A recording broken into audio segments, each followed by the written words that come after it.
Hello students, welcome to my channel Chemistry Guide.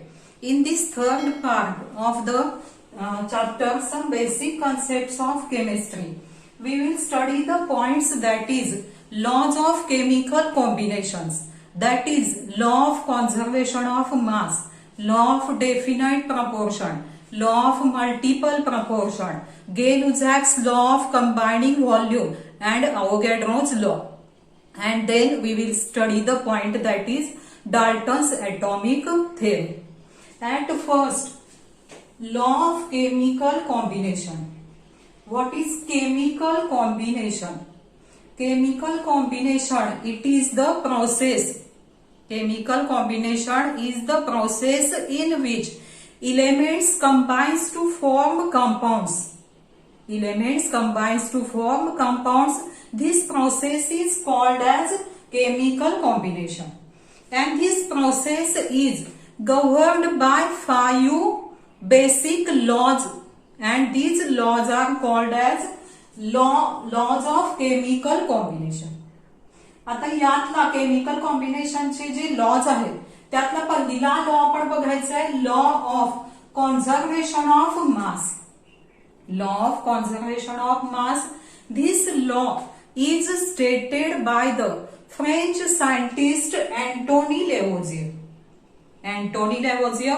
आता या सायंटिस्टनं काय केलं तर he performed the various experiments, various combustion experiments, namely burning of phosphorus and mercury in air. यानं काय केलं फॉस्फरस आणि मर्क्युरी एअरच्या प्रेझेन्स मध्ये बर्न केल्या. अशा पद्धतीच्या कंबशन एक्सपेरिमेंट कॅरीड आउट केल्या आणि त्याला दिसून आलं की he found that mass of product is increased. Mass of product was increased. जे प्रॉडक्ट तयार झाले त्यांचं मास इन्क्रीज झालेलं त्याला दिसलं. And then after performing several experiments, after performing several experiments, he found that the weight gained by phosphorus is equal to the weight lost by air.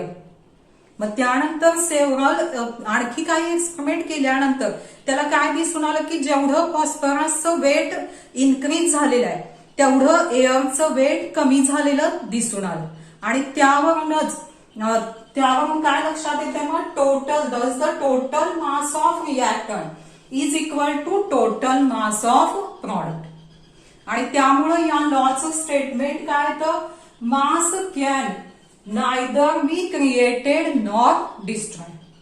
Mass can neither be created nor destroyed म्हणजेच काय total mass of reactant before the reaction is equal to the total mass of product after the reaction. Reaction होण्या अगोदर जे रिएक्टंटचं मास होतं तेवढंच काय झालं reaction complete झाल्यानंतरचं प्रॉडक्टचं मास दिसून आलं. म्हणून स्टेटमेंट काय आहे mass can neither be created nor be destroyed. किंवा आणखी एक एक्झाम्पल करून जर आपण हायड्रोजन बर्न केला, if hydrogen burn and it combines with oxygen to form water, तर रिएक्शन कशी येणार की twice H2 plus O2 gives twice H2O. Twice H2 plus O2 gives twice H2. आता यामध्ये पण जर मास का बघितले आपण हायड्रोजनच्या एका ॲटमचं मास किती असतं 1 ग्रॅम. तसं किती होणार मग ट्वाइस H2 चं मास किती होणार 4 ग्रॅम. त्यानंतर O2 चं मास O2 म्हटल्यावर एका ॲटमचं 16 म्हणजे किती होणार हे 32 ग्रॅम. आणि ट्वाइस H2O एका H2O मॉलिक्युलचं मोलार मास किती असतं 18 म्हणजेच हे सुद्धा किती होणार 32. 18 दॅट इज म्हणजे हे किती होणार 36 ग्रॅम. म्हणजे इथं सुद्धा आपल्याला दिसून येतं की टोटल मास रिएक्टंटचं किती आलं 36 ग्रॅम आणि प्रॉडक्टचं सुद्धा किती आलं 36 gram. Thus, total mass of reactant is equal to total mass of product.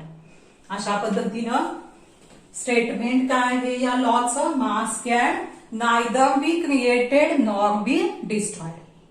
आता लॉज जे असतात त्यावर क्वेश्चन एक्झाम मध्ये कसे विचारले जातात, स्टेट अँड एक्सप्लेन. या लॉवर क्वेश्चन कसा विचारला जाईल, state and explain law of conservation of mass. Then the second law is law of definite proportion. Law of definite proportion. This law is stated by the French chemist Joseph Proust. French chemist Joseph Proust. आता या लॉचं statement काय आहे बघा, a given compound always contains exactly the same proportion of element by weight. याचा अर्थ काय तर कोणत्याही केमिकल कंपाऊंड मध्ये इलेमेंटचं जे इलेमेंट्स असतात त्यांचं वेट वरून प्रपोर्शन हे काय असतं, डेफिनेट असतं, सेम असतं. याचाच मिनिंग आपण काय घेऊ शकतो तर हे मिनिंग, त्या स्टेटमेंटचं मिनिंग इथं हे घेऊ शकतो आपण, इरिस्पेक्टिव्ह ऑफ द सोर्स, किंवा इथं आणखी काय म्हणू शकतो, irrespective of the source or method of preparation. A given compound always contains same elements in the same proportion by weight. याचा अर्थ, त्या स्टेटमेंटचाच अर्थ काय होऊ शकतो तर कोणतंही केमिकल कंपाऊंड जरी घेतलं आणि ते कोणत्याही सोर्स पासून जरी उपलब्ध झालं असेल किंवा कोणत्याही मेथडनं जरी तयार केलं असेल तरी त्यामधले असलेले इलेमेंट सेम असतात आणि त्या इलेमेंटचं वेट वरून प्रपोर्शन सुद्धा सेम असतं, डेफिनेट असतं. असं या स्टेटमेंटचा अर्थ होतो. त्याचे एक्झाम्पल, एक्सप्लेनेशन म्हणून एक्झाम्पल कोणतं घेता येईल आपल्याला तर क्युप्रिक कार्बोनेट. क्युप्रिक कार्बोनेटचा केमिकल फॉर्म्युला काय आहे, CuCO3. CuCO3 म्हणजे 3 इलेमेंट आहेत यामध्ये, Cu, कॉपर, कार्बन आणि ऑक्सिजन. आणि क्युप्रिक कार्बोनेट जरी नॅचरल सॅम्पल असेल किंवा लॅबमध्ये तयार केलेलं जरी सिंथेटिक सॅम्पल असेल तरी सुद्धा त्यामध्ये काय असणार, 3च इलेमेंट असणार. कोणते असणार, कॉपर, कार्बन आणि ऑक्सिजन. म्हणजे इलेमेंट सेम असणार आणि त्या इलेमेंटचं वेट वरून जर पर्सेंटेज काढलं, आता वेट वरून इथं पर्सेंटेज काढलेलं आहे, ते सुद्धा काय आहे, सेम आहे. बघा, नॅचरल सॅम्पल मध्ये किंवा दोन्हीमध्ये सुद्धा, सिंथेटिक सॅम्पल मध्ये कॉपर किती पर्सेंट आहे, 51.35. कार्बन किती आहे, 9.74. आणि ऑक्सिजन किती आहे, 38.91. अशा पद्धतीनं कोणताही केमिकल कंपाऊंड जरी घेतला आपण, तो कोणत्याही सोर्स पासून मिळाला असला किंवा कोणत्याही मेथडनं जरी तयार झाला असेल तर त्यामधले असलेले इलेमेंट सेम असतात आणि त्या इलेमेंटचं प्रपोर्शन सुद्धा सेम असतं. किंवा आणखी एक एक्झाम्पल घेऊया आपण, वॉटर. वॉटरचं एक्झाम्पल घेऊया, वॉटर H2O. आता H2O मध्ये सुद्धा 2 इलेमेंट आहेत, hydrogen and oxygen. It contains 2 elements, hydrogen and oxygen. आणि त्यांचं वेट वरून जर प्रपोर्शन काढलं आपण हायड्रोजन आणि ऑक्सिजनचं, तर H2O सुद्धा आपल्याला वेगवेगळ्या सोर्स पासून जरी मिळाला, रेन वॉटर, टॅप वॉटर, अशा वेगवेगळ्या सोर्स पासून जरी मिळाला तरी त्यामध्ये असलेले इलेमेंट सेम असणार, हायड्रोजन आणि ऑक्सिजन.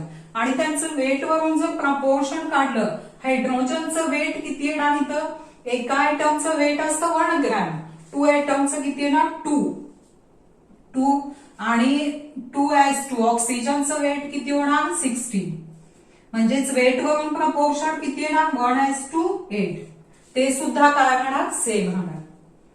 या एक्झाम्पलनं सुद्धा आपल्याला या लॉच्या स्टेटमेंट एक्सप्लेन करता येतो. अशा पद्धतीनं या लॉचं स्टेटमेंट काय आहे तर, a given compound always contains the exactly the same proportion of element by weight. किंवा त्याचं मिनिंग आपण काय घ्यायचं, irrespective irrespective of the source or method of preparation. A given compound always contains same elements in the same proportion by weight. अशा पद्धतीने हा law त्याचं statement आणि एक्सप्लेनेशन देता येतं. त्यानंतर आपण केमिकल कॉम्बिनेशनचा तिसरा लॉ कोणता बघायचा आहे, law of multiple proportion. This law was proposed by British scientist John Dalton. या लॉचं स्टेटमेंट काय आहे बघा, Wien two elements A and B form more than one compounds, the masses of element B that combine with a given mass of A are always in the ratio of small whole numbers. याचा अर्थ काय होतो तर A आणि B हे दोन element consider केले आणि त्या दोन इलेमेंट पासून जर एकापेक्षा जास्त कंपाऊंड तयार होत असतील आणि त्या प्रत्येक कंपाऊंड मध्ये जर A चं मास फिक्स असेल आणि B चं मास जर डिफरंट असेल, A चं मास फिक्स आहे, B चं डिफरंट मास असेल, तर डिफरंट मास असलेल्या B चा फिक्स मास असलेल्या A she different masses of B that combines with the fixed mass of A in the ratio of small whole numbers. Different masses असलेल्या B चा fix mass असलेल्या A she combine होण्याचा मासचा ratio कसा आहे, तो small whole number मध्ये असतो. आता हे स्टेटमेंट समजण्यासाठी आपण एक्झाम्पल घेऊया. Consider the two elements that is hydrogen and oxygen. Hydrogen and oxygen combines to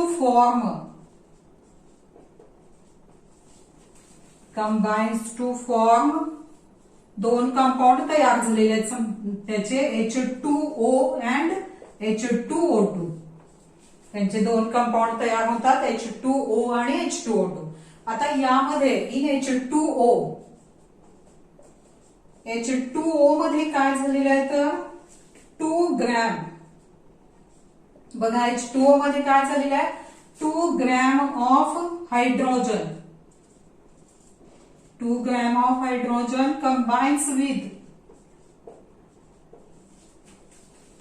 combines with 16. एक ऑक्सिजनचा ऍटम आहे त्यामुळे काय होणार, 16 gram of oxygen. 16 gram of oxygen. आणि इन H2O2 मध्ये काय झालेलं आहे, पुन्हा हायड्रोजनचा मास फिक्स आहे, 2 gram of hydrogen combines with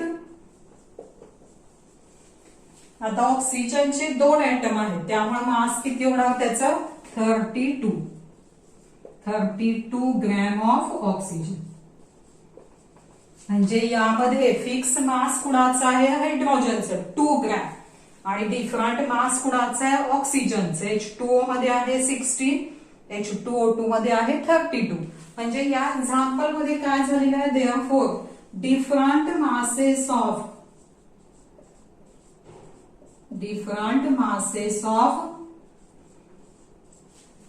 oxygen.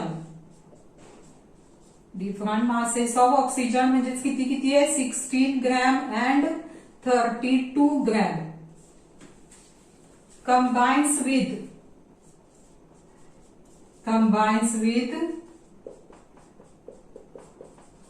fixed mass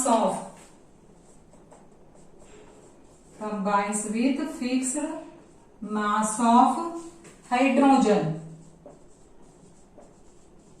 हायड्रोजनचं mass किती आहे, फिक्स 2 ग्रॅम आणि डिफरंट मास असलेला ऑक्सिजनचा रेशो कसा आहे, तो combines with fixed mass of hydrogen in the simple whole number ratio. In the simple whole number ratio in the simple whole number ratio कसा येणार 16:32 म्हणजे सिंपल रेशो कसा येणार त्याचा 1:2 किंवा इन द सिंपल डायरेक्ट काय लिहूया आपण in the simple whole number ratio that is 16:32 म्हणजे रेशो कसा येणार तो 1:2 असं एक एक्झाम्पल किंवा आणखी एक एक्झाम्पल सुद्धा घेता येईल आपल्याला नायट्रोजन आणि ऑक्सिजनचं जर घेतलं आपण Wien nitrogen and oxygen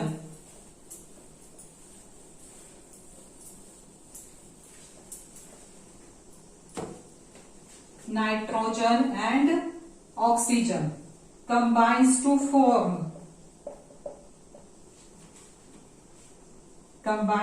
form NO and NO2 तर यामध्ये पण बघा इन NO मध्ये काय झालेलं आहे नायट्रोजनचं मास किती असतं एटॉमिक मास 14 NO मध्ये 14 ग्रॅम ऑफ नायट्रोजन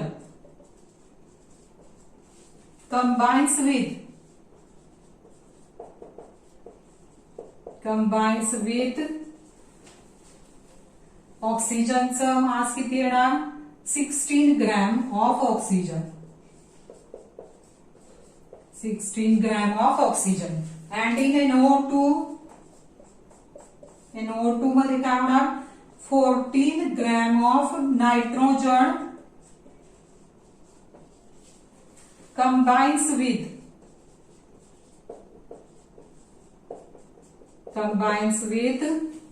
आता ऑक्सिजनचं मास डिफरंट येणार किती येणार इथं 32 combines with 32 gram of oxygen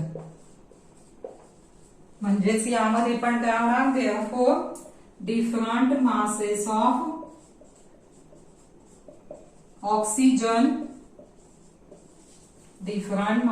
of oxygen that is 16 and 32 gram that combines with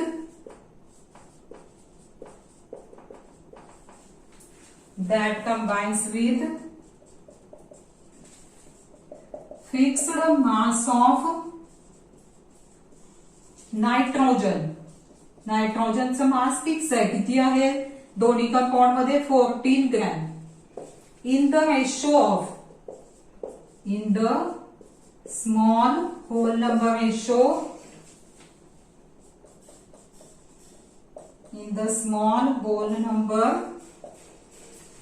ratio that is 1:2 अशा पद्धतीनं या लॉचं स्टेटमेंट काय आहे तर Wien two elements A and B form more than one compounds, the masses of element B that combine with a given mass of A are always in the ratio of small whole numbers. म्हणजेच यावरून example वरून पुन्हा कसं explain करता येईल when two elements combines to form more than one compound then the different masses of one element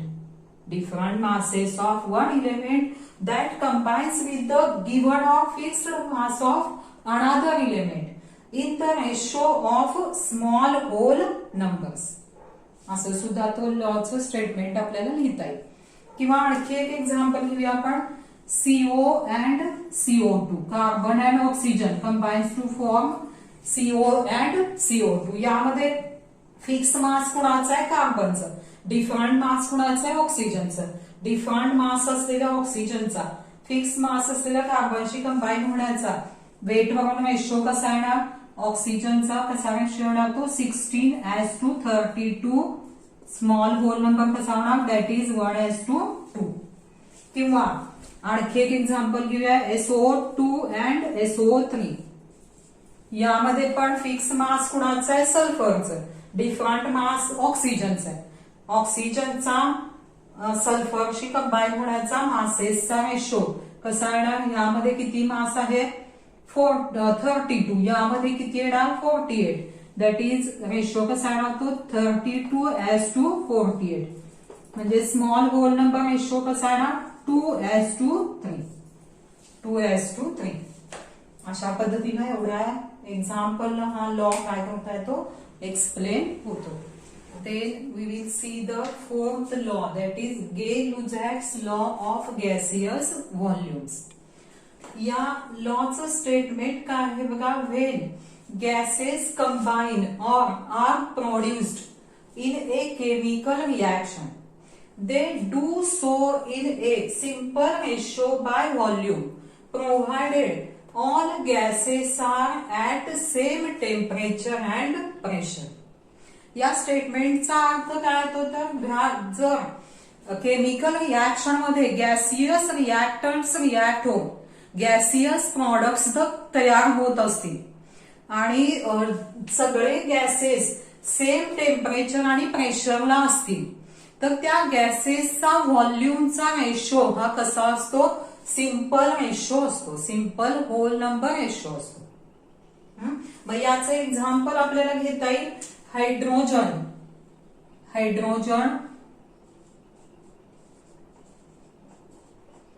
example घेऊया आपण. Hydrogen combines with hydrogen gas combines with oxygen gas to form water vapour. हेच reaction जर लिहिली आपण तर reaction balance reaction कशी येईल त्याची, 2H2 plus O2 gives 2H2O gives 2H2O.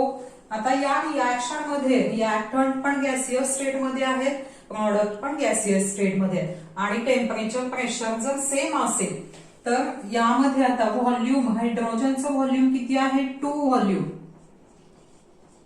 2 volume combines with 2 volume of hydrogen combines with 1 volume of oxygen आणि H2O चं व्हॉल्यूम किती आहे 2 व्हॉल्यूम्स. म्हणजेच यामध्ये बघा रिॲक्शन वरून जर बघितलं तर 2 व्हॉल्यूम हायड्रोजनचं आहे, ऑक्सिजनचं 1 व्हॉल्यूम आहे आणि वॉटरचं 2 व्हॉल्यूम्स आहे. म्हणजेच व्हॉल्यूमचा रेशो कसा आहे, सिंपल होल नंबर रेशो आहे 2:2. Ratio of their volumes is 2:1:2. 1:2. This is the simple ratio. आता यामध्ये जर आपण हायड्रोजनचं व्हॉल्यूम घेतलं 100 ml, हायड्रोजनचं व्हॉल्यूम जर 100 ml असेल, 2 व्हॉल्यूम म्हणजेच 100 ml असेल तर ऑक्सिजनचं 1 व्हॉल्यूम म्हणजे किती होणार ते मग 50 ml. 50 ml आणि वॉटरचं 2 व्हॉल्यूम म्हणजे पुन्हा किती येणार 100 ml. 100 ml. अशा पद्धतीनं या लॉचं स्टेटमेंट जे आहे when gases combine or are produced in a chemical reaction, they do so in a simple ratio by volume. Provided all gases are at same temperature and pressure. किंवा आणखी एक example घेता येईल आपल्याला.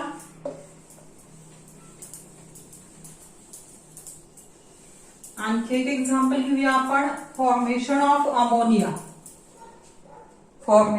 Ammonia. Nitrogen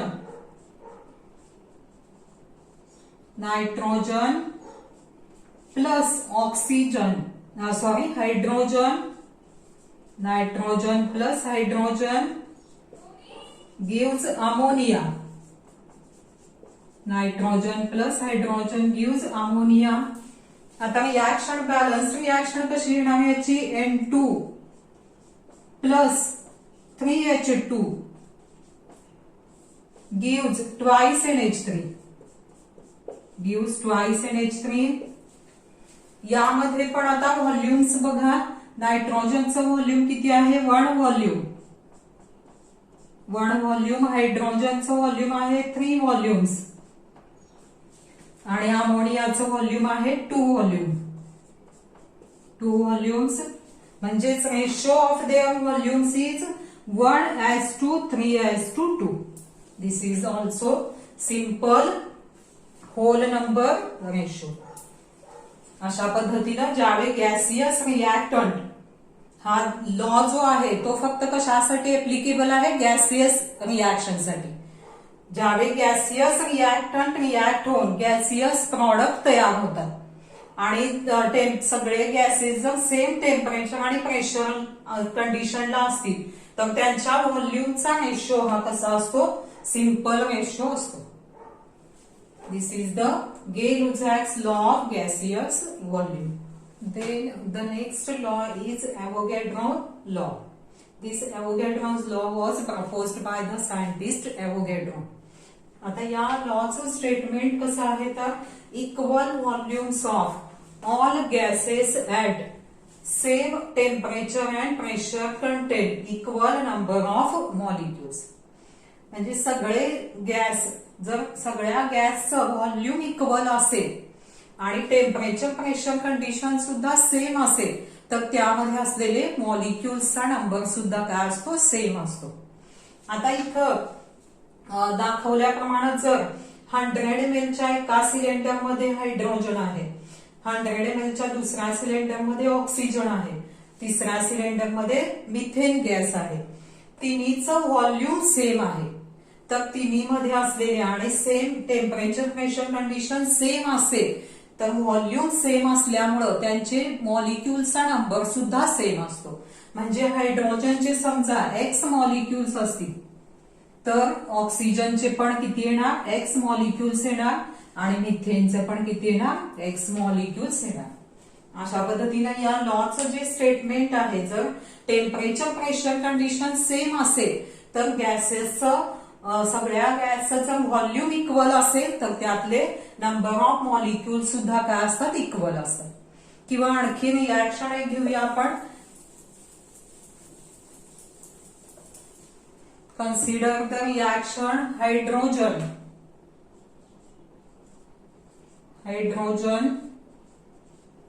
plus oxygen.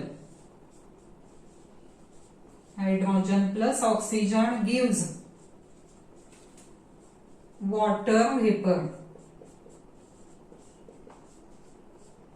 Gives water vapor. Reaction कशी लिहिता येईल आपल्याला, twice H2 plus O2 gives twice H2O. आता यामध्ये जर गे-लुझॅक्स लॉ नुसार बघितलं आपण, अकॉर्डिंग टू गे-लुझॅक्स लॉ,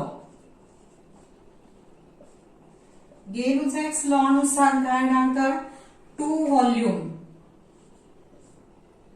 व्हॉल्यूम हायड्रोजनचे येणार, ऑक्सिजन 1 व्हॉल्यूम आणि वॉटर 2 व्हॉल्यूम. म्हणजेच काय लिहिता येईल आपल्याला, जर 100 मिलीलिटर हायड्रोजन असेल तर ऑक्सिजन किती येणार, 50 मिलीलिटर. 50 मिलीलिटर. वॉटर किती येणार, 100 मिलीलिटर. 100 मिलीलिटर. आणि जर अकॉर्डिंग टू एव्होगॅड्रोज लॉ, आता एव्होगॅड्रोज लॉ नुसार, according to Avogadro's law, if 1 volume contains n molecules, जर 1 व्हॉल्यूम म्हणजे n मॉलिक्युल्स घेतले तर 2 व्हॉल्यूम म्हणजे किती येणार, 2n molecules. Thus 2n molecules of hydrogen combines with n, 1 volume म्हणजेच काय घेतलेलं आहे, n molecules combines with n molecules of oxygen to form, पुन्हा वॉटरचं किती आहे, 2 व्हॉल्यूम म्हणजेच काय ना, 2n molecules of water. According to Avogadro's law, जर if 1 volume contains n molecules असतील तर 2 व्हॉल्यूम म्हणजे किती येणार, 2n मॉलिक्युल्स. पुन्हा इथं पण 2 व्हॉल्यूम ऑफ वॉटर म्हणजेच काय ना 2n मॉलिक्युल्स ऑफ वॉटर. आता यामध्ये पुन्हा जर if n is equal to 1 घेतलं तर काय होणार इथं हायड्रोजनचे मॉलिक्युल्स किती आहे ना 2 मॉलिक्युल्स. ऑक्सिजनचे किती येणार 1 मॉलिक्युल आणि वॉटरचे किती येणार 2 मॉलिक्युल्स. म्हणजेच यावरून आपल्याला काय म्हणता येईल 2 molecules of hydrogen combines with 1 molecule of oxygen to form 2 molecules of water. यावरून मग स्टेटमेंट पुन्हा बघा equal volumes of all gases at same temperature and pressure contain equal number of molecules. असं या एक्झाम्पलला तो लॉ एक्सप्लेन होतो एवोगॅड्रोस law. And we will see the next point, that is Dalton's atomic theory. Dalton proposed these features which are later become famous as Dalton's atomic theory. आता first feature कोणता आहे तर matter consist of tiny indivisible particles called atoms. Matter मध्ये काय असतात तर tiny अतिशय लहान आणि इंडिव्हिजिबल जे पुन्हा डिवाइड होत नाहीत असे पार्टिकल्स असतात आणि त्यांनाच काय म्हणायचं ऍटम्स म्हणायचं. Matter consist of tiny indivisible particles called atoms. Second काय आहे all the atoms of the given elements have identical properties including mass. Atoms of different elements differ in mass. याचा अर्थ काय होतो तर the atoms of the same एलिमेंटचे जर atoms असतील तर त्यांच्या प्रॉपर्टीज म्हणजेच कोणत्या size shape mass and all other properties are same. एकाच एलिमेंटचे जर atoms असतील तर त्यांच्या प्रॉपर्टीज सेम असतात इन्क्लुडिंग मास. पण atoms of different elements differ in mass. जर वेगवेगळ्या एलिमेंटचे ऍटम्स असतील तर त्यांच्या प्रॉपर्टीज सुद्धा काय असतात डिफरंट असतात. Different size they have differ in size shape mass and all other properties. Thus this is the second feature. Third feature काय compounds are formed when atoms of different element combined in a fixed ratio. वेगवेगळ्या एलिमेंटचे atom ज्यावेळी fix ratio मध्ये combine होतात त्यावेळी त्यापासून काय तयार होतात कंपाऊंड्स तयार होतात. Fourth one is chemical reactions involve only the reorganization of atoms. Atoms can neither created nor destroyed in a chemical reaction. म्हणजे केमिकल रिएक्शन मध्ये ज्यावेळी रिएक्टंटचे प्रॉडक्ट तयार होतात त्यावेळी फक्त ऍटम्स काय होतात ऍटमचं रिऑर्गनायझेशन होते. ऍटम्स केमिकल रिएक्शन मध्ये ऍटम्स काय होत नाहीत atoms can neither created nor destroyed. These are the features of Dalton's atomic theory, and this Dalton's theory could explain all the laws of chemical combination. या features वरून जे lodge chemical combinations जे आहेत ते पूर्ण काय होतात एक्सप्लेन होतात.